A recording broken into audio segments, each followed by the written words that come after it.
gold standard ya. Jadi sebagai benchmark untuk profesional security apabila mereka ingin mengejar kompetensi di ya, bidang security. dalam bidang security ya.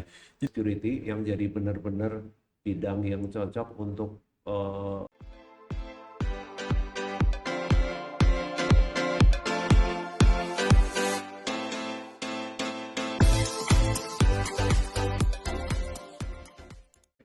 Sobat Trikut, selamat datang kembali di podcast Trikut.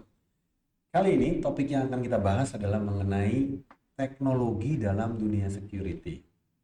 Dan untuk membahas hal ini kami mengundang seorang narasumber yang bukan saja punya pengalaman dalam bidangnya, tapi sangat memiliki pengetahuan yang mendalam tentang bidang yang beliau geluti. Selamat datang Pak Andreas. Oke, baik Pak. Ya, nama saya Andreas Immanuel Mulyanto. Saat ini saya menjabat sebagai chairman di ASIS Chapter Indonesia dan juga sebagai advisor di Certified Physical Security Consultant Board di Singapura. Oke.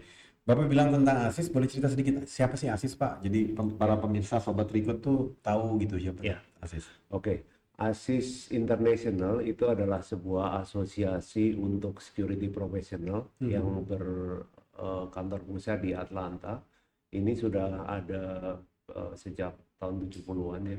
Jadi sudah cukup lama dan merupakan organisasi security asosiasi security professional yang terbesar di dunia dan tertua. Tertua juga ya. Ada di 130 negara dan ASIS International ini memiliki beberapa program yang mungkin banyak dikenal ya di dunia ya, seperti sertifikasi CPP, PSP, PCI, dan yang terbaru itu adalah APP.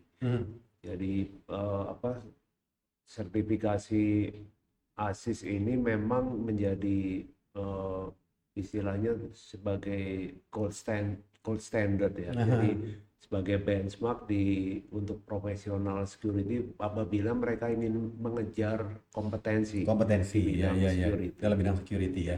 Jadi memang bidang security ini punya keahlian yang bermacam-macam ya. Jadi security bukan security ya udah security gitu, tenaga pengaman, kamera udah gitu. Tapi ternyata ada banyak hal yang spesifik sekali ya Pak ya. Ya. Betul Pak. Jadi dalam bidang security ya, physical security yang saya sebutkan ya, itu mungkin bisa dibilang ada beberapa track.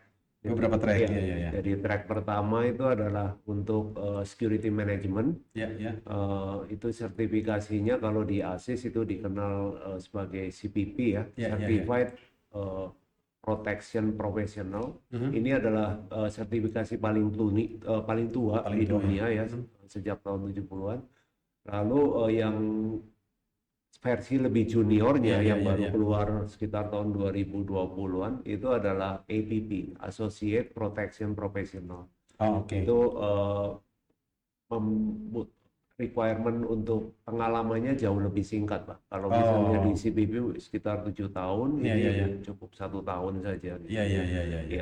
Lalu yang kedua, track kedua itu adalah physical security yang jadi benar-benar bidang yang cocok untuk rekan-rekan security yang ingin terjun di bidang misalnya sebagai consultant security. Nah, itu bisa mengambil PSP, Physical Security Professional. Lalu yang ketiga itu adalah Professional Certified Investigator. Jadi ini adalah sertifikasi kompetensi untuk para investigator di corporate, di perusahaan ya. Jadi ini memang bidangnya sangat spesifik ya, memang untuk yang suka atau memang pekerjaannya melakukan investigasi.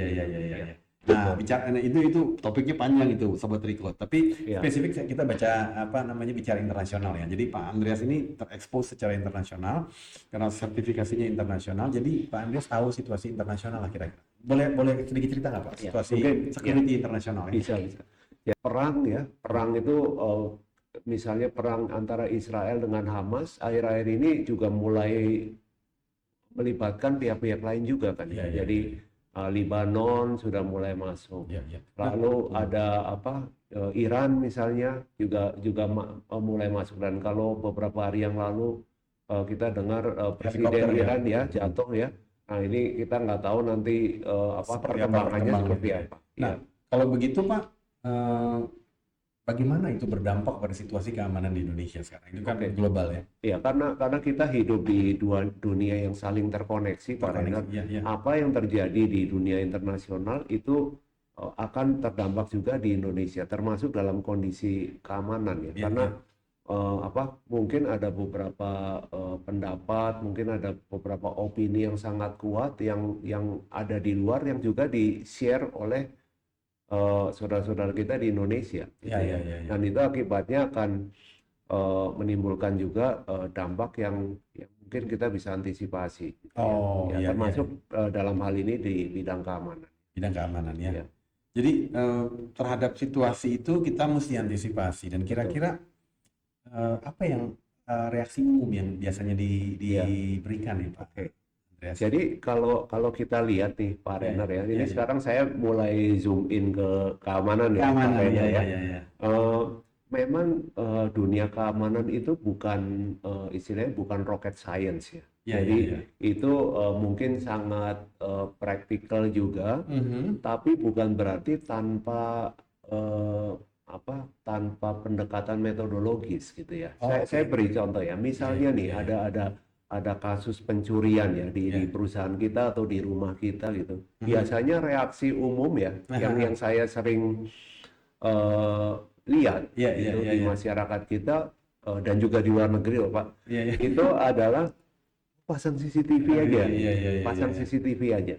Ya, Atau itu paling umum tuh Pak. Iya. Mungkin sebagian besar akan bilang, "Wah, kenapa nggak ada CCTV ya, kita pasang aja," gitu ya, ya. ya, ya. Nah, Rapat RT langsung iya, di tiang. pokoknya udah langsung intinya pasang CCTV. Pasang Jadi CCTV, ya. seakan-akan seperti apapun masalahnya, solusinya Ya, CCTV. Oh, iya, iya. Itu reaksi umum ya. Ya, reaksi umum.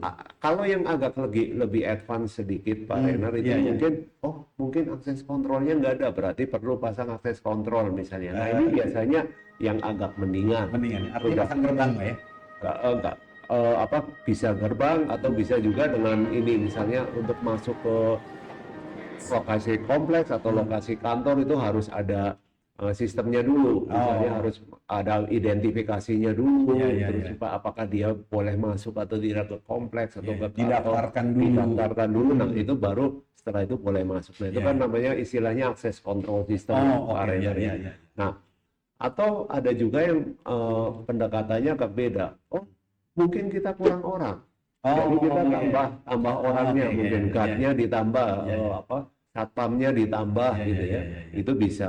Atau bisa juga, oh mungkin kita SOP-nya kurang bagus. Oh, iya, iya. Kurang lengkap. Kurang Jadi lengkap, kita perlu lengkapi SOP-nya misalnya ya. Iya, iya. Nah, itu coba diperbaiki. Misalnya apakah mungkin kurang komprehensif atau mungkin kurang lengkap atau mungkin ada Belum sesuatu tertulis. yang belum tertulis ya, Iya, memang iya, sudah dipraktekkan tapi belum ditulis. Jadi akibatnya kalau si A yang mengerjakan beda dengan si B gitu ya, karena nggak ada standarisasi Pak Renner di situ ya. Nah, tapi sebenarnya apapun yang dilakukan tadi ya, beberapa action tadi itu sebenarnya bukan hal yang pas, Pak Renner. Oke. Gitu.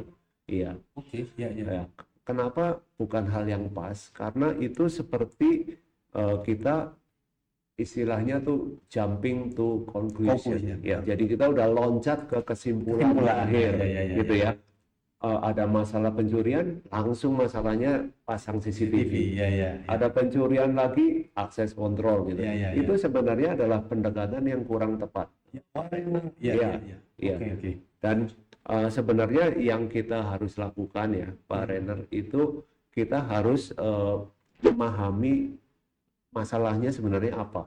Kenapa hal itu bisa terjadi di lingkungan kita gitu ya, atau di organisasi kita, di perusahaan kita ya.